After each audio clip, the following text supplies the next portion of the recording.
Good morning, Facebook. It's like a little past 11 a.m. Two things I wanted to talk about. One of them, I noticed that I have all these breakouts and scabs all of a sudden, and I think I know why. But also, at the same time, I have all these weird scratches.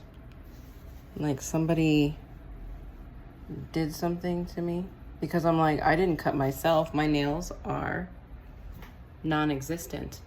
And so all of a sudden I have all these scars and scabs. And so supposedly somebody wanted to cut my face. I swear to God, Annette Jones, I dare you to come to me when I'm conscious. I dare you to come to me when I'm conscious. You guys are cowards. Such cowards. I'm gonna do all this stuff to her. I defaced her car, he. I can afford a better car. I can afford an actual Evo. So, you know, my little Mitsubishi, I didn't really care about that car that much, to be honest with you. So you really didn't do me any harm, aside from the fact that it was already in debt. I was in debt because of it. So, but whatever, to each his own. How is Carl doing with his finances right now? Oh, how are you doing with your house, by the way, Annette? Oh, I think that's my house actually, right? Oh, how are your bruises doing? Yeah, supposedly I have bruises on my right leg too. I think I have 3 of them. And I'm like, where the hell did this come from? Like I said, you guys are such cowards. Come to me conscious and then see what happens. I would love it. I'd even love for you guys to like have a group of people come to me consciously. Still see what happens. The second thing I wanted to talk about was earlier today. So I went because I needed the Wi-Fi for the hotel that I'm in right now. So I went to the guy and I said, oh, just what's the hotel Wi-Fi password? He's like, it's right there. I said, oh, can you write it down because I don't have a pen? So he writes it down. He goes, what room are you in? I said, why do you need to know that? Oh, I just want to make sure so we don't have housekeeping go in. And I said, you don't have to worry about that. And he's like, oh, you're here for so many days. And I was like, why? How would you know that? And he's like, oh, well, because I looked you up. And I said, that's funny. How did you look me up when I didn't give you my name? I didn't give you my room number. And you don't know my face because I didn't see you until today. I said, so how did you look me up? And he's just, and I said, yeah, what you're doing is gang stalking, sweetie. I said, thank you for letting me know what you are. And I walked away. They're not smart. I had somebody be like, oh, I know that person. They would never do something like that. They're not that smart. And I was like, they don't have to be smart. They have to be paid and told one little thing what to do. You don't have to be very smart to be told, oh, when she walks by you, say this.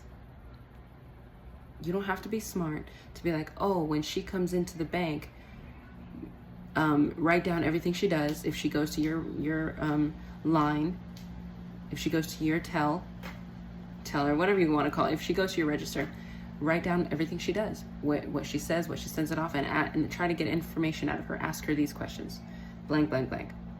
You don't need to be very smart to follow those very easy instructions. Using public people that don't know any better is absolute form of manipulation. And it's disgusting because you've created a system that literally has mind-numbed people that don't even think for themselves. And the cost of living and the amount of wages that are actually paid to people, of course, they're going to jump at the chance about making even $100 extra a day for doing 1 or 2 different things. And then they get to be a part of a group. Oh, it's so secretive. We're all amazing. We're all groups together doing it. Do you see how this breeds community division? And all for one person. I'm not the only targeted person here in Phoenix, Arizona. Do you know how confused our gang stalkers are when I would hang out with Constance and they'd be like, wait, we can't even get into those apartments because they're already being paid to stalk somebody else. So how, so the people that were stalking me couldn't even get into the community at the time that when I was living with Constance at an apartment complex, because Constance was surrounded by all her stalkers. Then her stalkers couldn't harass her because she's blind. And I can see now they can't come into her house as if she doesn't know that they're there. You see, so, it's too many people, too many hands in the cookie jar. Anyway, I just wanted to bring that up, about gang stalking here at the hotel. And then the fact that I have all these random scratches on me. Like I said, you guys are a bunch of cowards, and please, I don't even care if you come to a group of me with like 50 people. Please, see what happens. Yeah, you'll get good punches in, you'll probably beat me up, but I'll take a couple of you down. And guess what? Because it's a group of you, maybe I can take you down for good so that you are on your way to hell. Just saying.